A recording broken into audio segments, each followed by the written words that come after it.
Good morning बच्चों। Class BSc second year और BSc BEd second year के लिए फिजिकल केमिस्ट्री का हमारा टॉपिक चल रहा है इलेक्ट्रोकेमिस्ट्री सेकेंड, जिसके पार्ट नंबर 10 की हम बात करने जा रहे हैं। पार्ट नंबर 9 तक हमने कर लिया था और लास्ट क्लास में हम कर रहे थे बफर सॉल्यूशंस। क्या कर रहे थे? Buffer solution. बफर सॉल्यूशंस ऐसा सॉल्यूशन जो अपने पीएच परिवर्तन का विरोध करता है, पीएच को परिवर्तित नहीं होने देता, वो बफर सॉल्यूशंस क्या होता है? बफर सॉल्यूशन ही होता है। उसके बाद में इसको 2 पार्ट्स में डिवाइड किया था।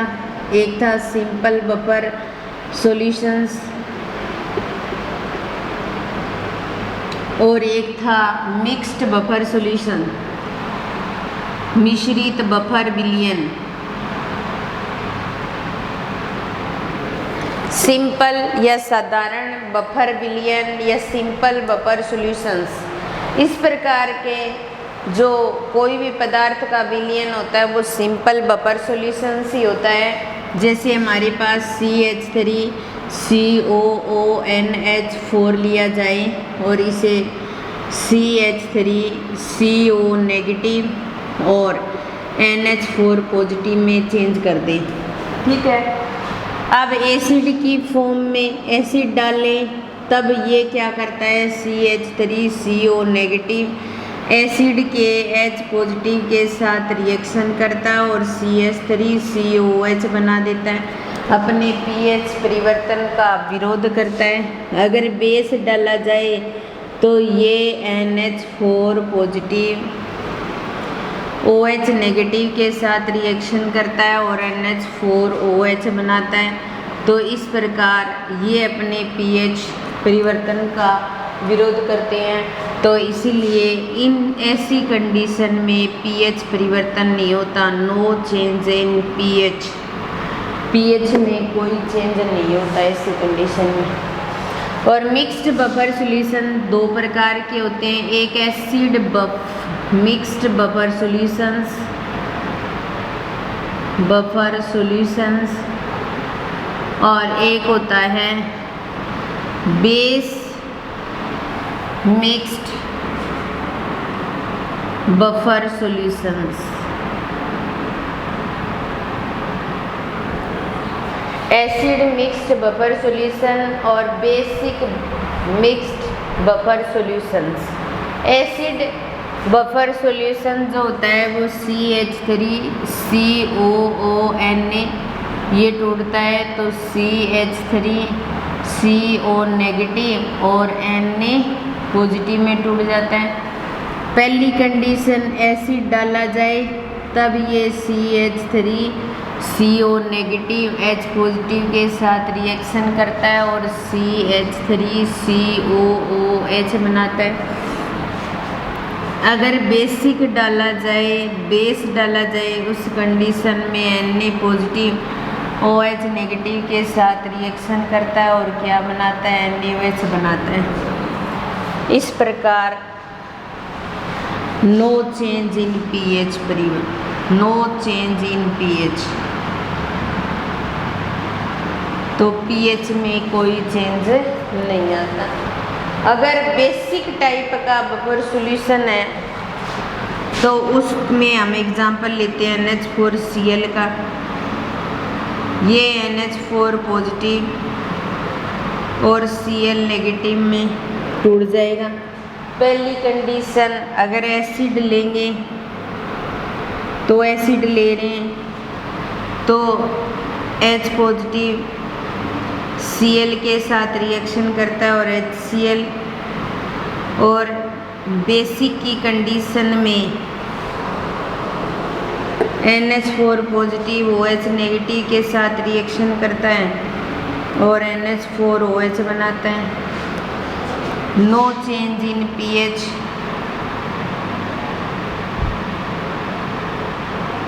pH में कोई चेंज नहीं होता।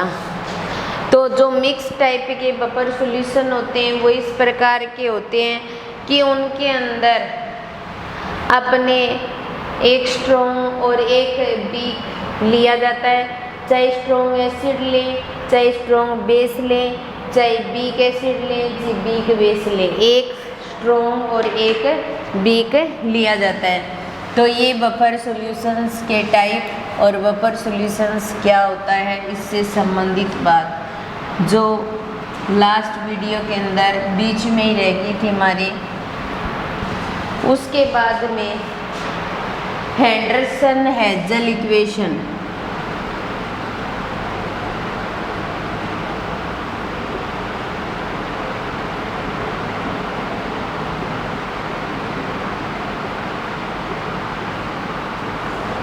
हेंडरसन हेज़ल इक्वेशन पहले हम अम्लों के लिए बनाएंगे फिर क्षारों के लिए। तो अम्लों के लिए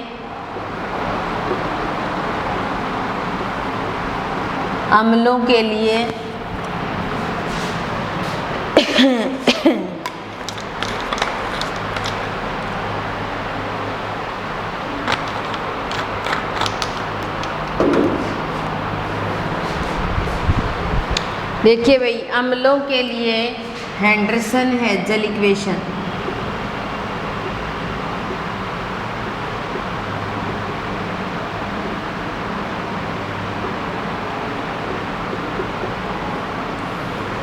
अम्लों के लिए हेंडरसन हेज़ल इक्वेशन। सबसे पहले हमारे पास कोई भी एसिड है CH3COOH और वो CH3CO नेगेटिव और H पॉजिटिव में टूट रहा है इस प्रकार, क्योंकि अम्ल को उपयोजित करेंगे तो इस प्रकार ही होगा। ये क्या है, एक वीक एसिड है और ये क्या माना जाएगा, साल्ट माना जाएगा, क्योंकि विलयन के अंदर इसके साथ कुछ ना कुछ तो जुड़ेगा। तो Ka लिखेंगे तो ऐसा लिखेंगे CH3CO नेगेटिव और H पॉजिटिव अपॉन में CH3COOH, ऐसा ही लिखा जाएगा। अब देखिए, हम इसके A को ऐसे प्रकार लिख सकते हैं, इसको तो साल्ट लिख सकते हैं और इसको H पॉजिटिव लिख सकते हैं और इसको क्या लिख सकते हैं, हम एसिड लिख सकते हैं, ऐसा लिख सकते हैं, हमने लिख दिया।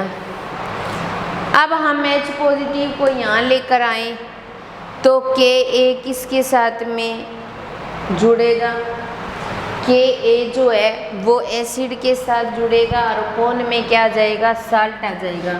तो H पॉजिटिव यहाँ ले आए हम, तो यह आ जाएगा Ka इंटू में एसिड और अपोन में क्या आ जाएगा, साल्ट आ जाएगा, ऐसा लिख सकते हैं।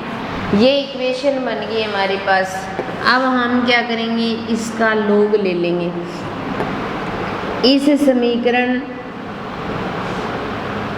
का लॉग लेने पर या लघु गुणक लेने पर, ऐसे लिख सकते हो, लघु गुणक लेने पर तो हम क्या करेंगे, log H पॉजिटिव लिख देंगे बराबर log Ka लिख देंगे प्लस log एसिड लिख देंगे और माइनस log साल्ट लिख देंगे, ऐसा लिख देंगे। अब हम इस इक्वेशन के दोनों तरफ क्या करेंगे, माइनस से मल्टीप्लाई करेंगे, माइनस से मल्टीप्लाई करेंगे दोनों तरफ, या माइनस ले लेंगे तो log H पॉजिटिव हो जाएगा माइनस log H पॉजिटिव, या फिर अपने ऐसे लिख सकते हैं by taking negative sign, by taking negative sign, ठीक है। इसको लिखेंगे minus log Ka minus log acid और इसको माइनस माइनस क्या हो जाएगा, ये प्लस का हो जाएगा log साल्ट, ऐसा लिख सकते हैं। ये किसके बराबर होता है, pH बराबर माइनस log H पॉजिटिव हमेशा से लिखते आए हम, तो ये किसके बराबर हो जाएगा, pH के बराबर, ये pKa के बराबर हो जाएगा माइनस log Ka pKa के बराबर होता है, तो इसको लिखेंगे pKa माइनस, अब यहाँ पर इस प्लस को ऊपर रखेंगे तो प्लस लोग साल्ट लिखेंगे और ये नीचे चला जाएगा तो प्लस का हो जाएगा एसिड, इसके लिए ये इक्वेशन बन जाएगी। तो अम्लों के लिए हेंडरसन हेजल समीकरण pH बराबर pKa प्लस लोग साल्ट बटा में एसिड, ये बनेगी। सबसे पहले हमने अम्लों के लिए हेंडरसन हेजल इक्वेशन बनाने के लिए एसिटिक एसिड लिया, उसे तोड़ा और वीक एसिड लिया था, तोड़ करके Ka के बराबर किया, फिर H पॉजिटिव Ka जो है वो एसिड के साथ रिएक्शन करेगा, फिर इसका लघु गुणक लिया, लघु गुणक लेकर के माइनस साइन लिया, तो माइनस लोग H पॉजिटिव माइनस लोग Ka माइनस लोग एसिड प्लस लोग साल्ट, और माइनस लोग H पॉजिटिव किसके बराबर होता है, pH के बराबर, माइनस लोग Ka बराबर होता है pKa के बराबर, तो pH बराबर pKa प्लस लोग साल्ट बटा में एसिड। ये इक्वेशन बन गई अम्लों के लिए हेंडरसन हेजल समीकरण।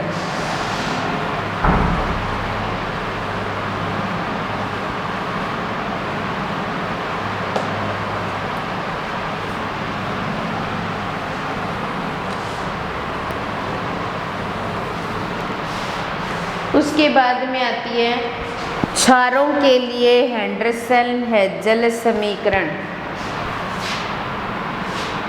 क्षारों के लिए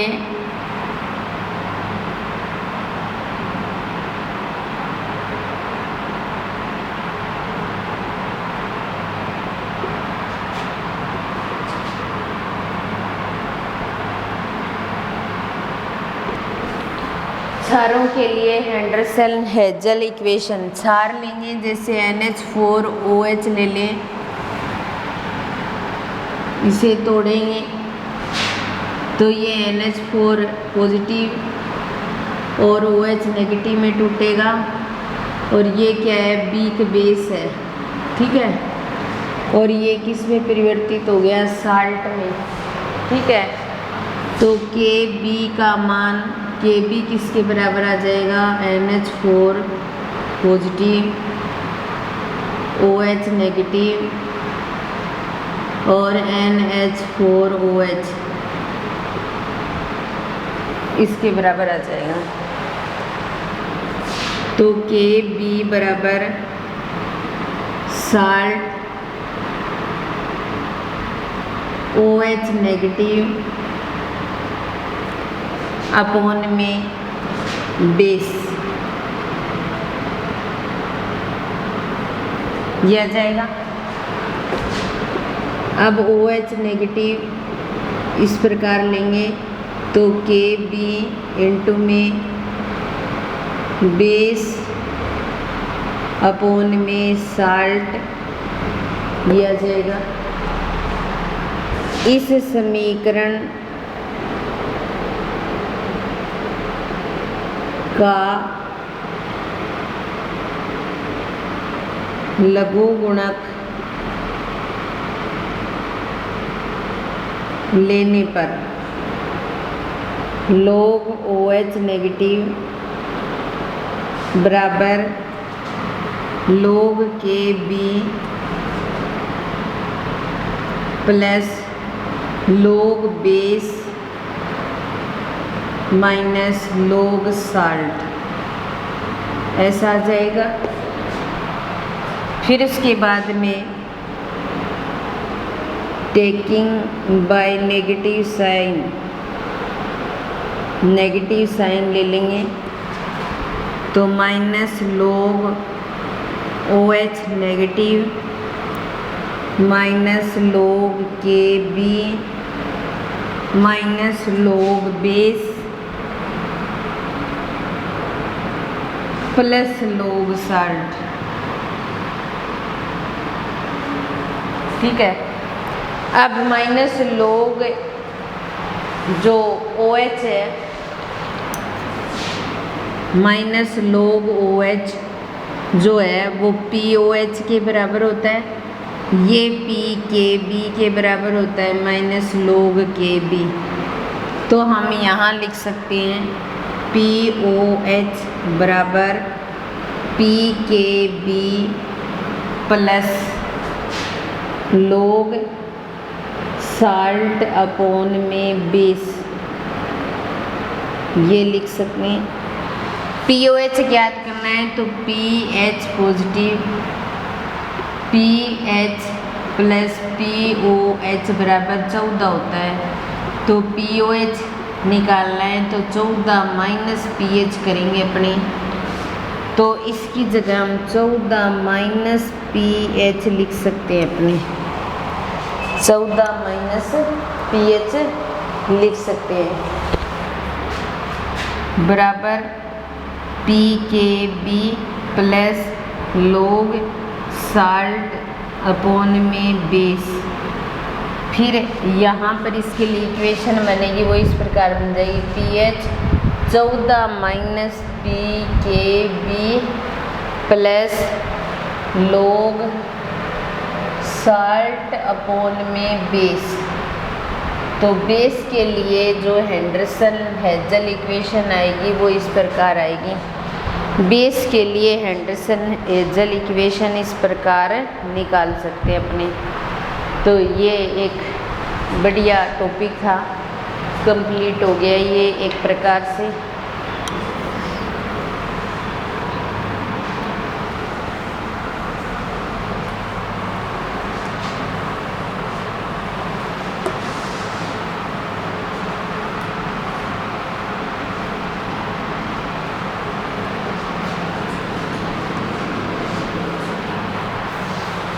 अब आता है जल अपघटन स्थिरांक, जल के आयनिक गुणनफल और वियोजन स्थिरांक के मध्य संबंध।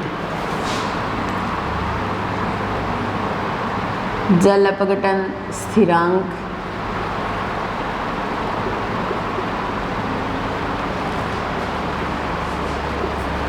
जल के आयनिक गुणनफल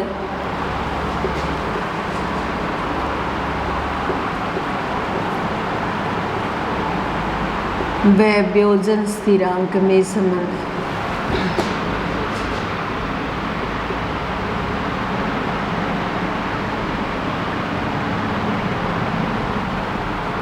ये क्वेश्चन एक बड़े क्वेश्चन के रूप में 4 नंबर का आया हुआ भी है। तो सबसे पहले अपने क्या करेंगे, धातु आयन का जल अपघटन करवाएंगे और फिर उसके बाद में ऋण आयन का जल अपघटन करवाएंगे। तो सबसे पहले धातु आयन का जल अपघटन या धन आयन का जल अपघटन कह सकते हैं, क्योंकि कोई भी रिएक्शन हो रही है उसके अंदर जो विद्युत अपघट्य है वो धन आयन और ऋण आयन में टूटता है। तो धातु पर हमेशा धन आयन होता है, तो धातु आयन का जल अपघटन और फिर ऋण आयन का जल अपघटन करवाया जाता है, फिर दोनों का मान ज्ञात किया जाता है। तो यहाँ हमारे पास M पॉजिटिव H2O, ये MOH और प्लस OH नेगेटिव में टूट रहे हैं। ये H पॉजिटिव और OH नेगेटिव एक्सिस की फॉर्म में लिए गए हैं इसको। अब यहाँ पर जल अपघटन KH लिखेंगे तो ये किसके बराबर आ जाएगा, MOH और OH नेगेटिव और प्लस में H MOH इसके बराबर हो जाएगा। क्योंकि हम हाइड्रोलिसिस करवा रहे हैं, जल अपघटन करवा रहे हैं, जल को नहीं लेंगे यहाँ पर, तो KH जल अपघटन स्थिरांक बोला जाता है इसको, KH को। और अगर हमारे पास MOH है, इसको तोड़ते हैं तो M पॉजिटिव और प्लस OH नेगेटिव में टूटता है। और ये एक बेस है, इसके लिए वियोजन स्थिरांक जो होगा MH पॉजिटिव और OH नेगेटिव के बराबर हो जाएगा और MOH इस प्रकार से। ये इक्वेशन नंबर फर्स्ट प्राप्त हो जाएगी और ये सेकंड। ये वियोजन स्थिरांक है, ये जल अपघटन स्थिरांक है। अगर हम इक्वेशन 2 के अकॉर्डिंग यहाँ पर m इक्वेशन 2 के अकॉर्डिंग क्रॉस मल्टीप्लाई करें, ये यहाँ ले जाएं और ये यहाँ ले आएँ और ये के भी यहाँ जाए, तो ये बन जाएगा MOH, यहाँ चला गया, ठीक है, बराबर यहाँ क्या आ गया, के भी आ गया, ये यहाँ ले आए M पॉजिटिव, तो यहाँ पर क्या बचेगा, OH नेगेटिव बचेगा। ऐसी कंडीशन आ जाएगी। ये कंडीशन कहाँ है, MOH H पॉजिटिव के अंदर है।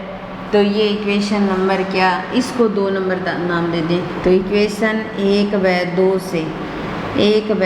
2 से, ठीक है। तो यहाँ पर KH बराबर क्या आ जाएगा, KH बराबर क्या है, MOH, ये हमारे पास यहाँ OH नेगेटिव है और यहाँ पर MH पॉजिटिव है ना, ठीक है।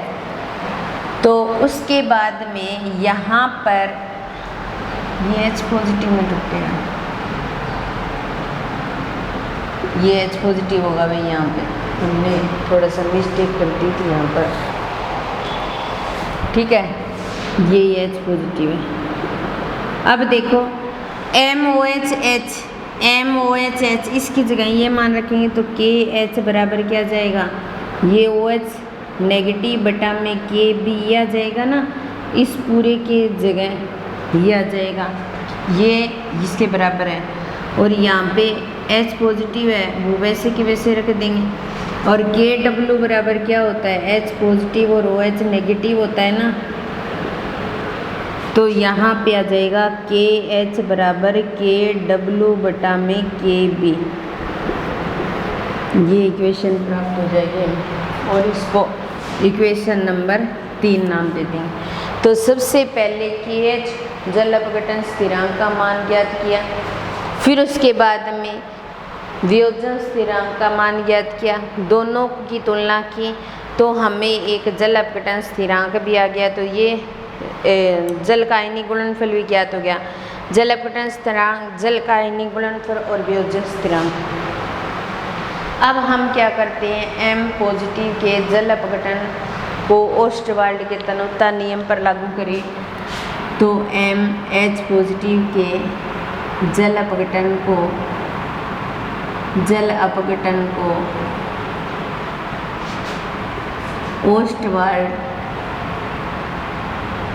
ओस्टवाल्ड तन्यता नियम पर लागू करें।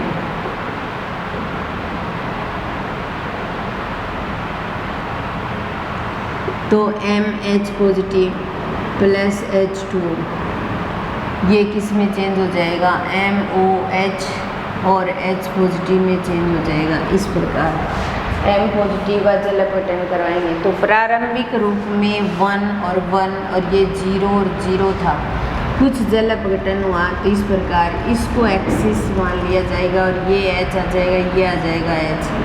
सांद्रता की फॉर्म में C और HC और HC इस प्रकार देंगे। अब देखो हमारे पास हम हाइड्रोलिसिस करवा रहे हैं, तो जल अपघटन स्थिरांक KH किसके बराबर आ जाएगा, MOH और H पॉजिटिव बटा में MOH के M पॉजिटिव के बराबर आ जाएगा, ठीक है।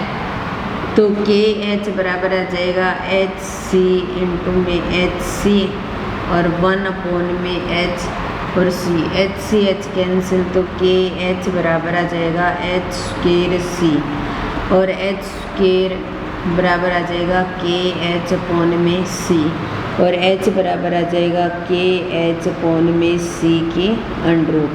तो H का मान आ गया KH अपॉन में C। अब धातु आयन का जल अपघटन H पॉजिटिव की कंसंट्रेशन HC के बराबर होता है। तो यहाँ पर H बराबर आ गया रूट KH अपॉन में C और KH का मान ये रहा, तो इसको इक्वेशन नंबर 4 नाम दे देंगे। तो इक्वेशन 3 व 4 से, इक्वेशन 3 व 4 से, तो इक्वेशन 3 और 4 से करेंगे तो यहाँ पे h बराबर और क्या आ जाएगा, अंडरूट के एच की जगह के डब्लू बटा में के बी यह आ जाएगा, और बटा में क्या है सी, ये के एच अपॉन में अंडरूट सी ये माना जाएगा बटा में सी। अब देखिए हम यहाँ पर क्या करें, जो ये इक्वेशन प्राप्त कर ली, अब हम क्या करेंगे, वियोजन स्थिरांक की मात्रा को सांद्रता के बराबर करेंगे। तो पीएच ज्ञात करने के लिए H पॉजिटिव आयनों के बराबर हो जाएगी, किसके बराबर हो जाएगी, H पॉजिटिव बराबर किसके बराबर हो जाएंगे, HC के बराबर। तो H पॉजिटिव बराबर H का मान ये है, तो के डब्लू बटा में के बी और सी अंडरूट में और मल्टीप्लाई में सी बार है। तो हम इस सी को ऐसे लिख सकते हैं ना, अंडरूट सी इंटू में अंडरूट सी, अंडरूट सी अंडरूट कैंसिल हो गया, तो H पॉजिटिव बराबर क्या आ जाएगा, के डब्लू सी अपॉन में के बी, ये आ जाएगा हमें इस तरीके से। फिर हम क्या करेंगे, इसका लघु गुणक ले लेंगे, इसका क्या करेंगे, लघु गुणक ले लेंगे।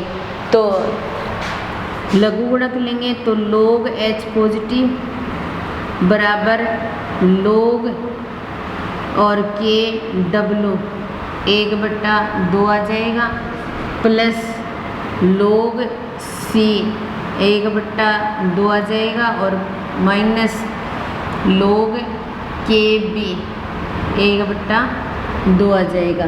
इस प्रकार ले लेंगे, लोग लेंगे तब, ठीक है।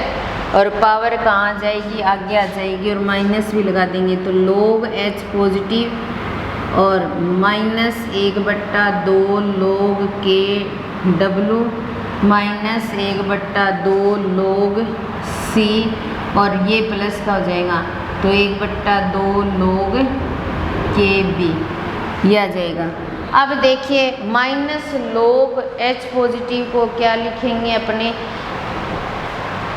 pH लिख सकते हैं, और जो log इसको तो pH minus log H positive को तो क्या लिख सकते हो, pH लिख सकते हो, और pKW को क्या लिख सकते हो, 14, तो इसको तो pH लिख देंगे, और ये log KW है, log KW को pKW लिख सकते हैं अपने, log KW माइनस को लिख सकते हो PW pKW, और pKW का मान 14 और ये आता है, तो यह आ जाएगा 7 माइनस 1/2 log C और प्लस 1/2 log KB। तो ये धन आयनों के लिए अपने एक एंडरसन हेजल इक्वेशन आ गई। तो pH बराबर 7 minus 1/2 log C 1/2 log KB, ये एंडरसन हेजल इक्वेशन निकाली हमने धातु आयनों के जल अपघटन से, यानी कि धन आयनों के जल अपघटन से। ऋण आयनों का जल अपघटन करवाते हैं तो इसके लिए इसी तरीके की एक और अन्य इक्वेशन भी निकलती है। तो इस इक्वेशन में सबसे पहले हमने धन आयनों का जल अपघटन करवाया, जल अपघटन करवा करके हमने KH का मान निकाला, ठीक है। फिर KB का मान निकाला, तुलना की तो KH KW बटा KB के बराबर हो गया। फिर हमने H पॉजिटिव का जल अपघटन किया और ओस्टवाल्ड का तन्यता नियम लागू किया, तो KH इसके बराबर, तो H का मान आ गया √KH अपॉन में C। इस इक्वेशन की तुलना की तो H का मान आ गया, H बराबर √KW KBC। H पॉजिटिव आयनों की सांद्रता HC के बराबर होती है, तो H का मान रखा और C बार था तो उसको √ से √ को कैंसिल कर दिया और एक √C अंदर आ गया। फिर log लिया हमने, तो √ के अंदर है तो 1/2 लिखो और पावर फिर आगे आ जाती है और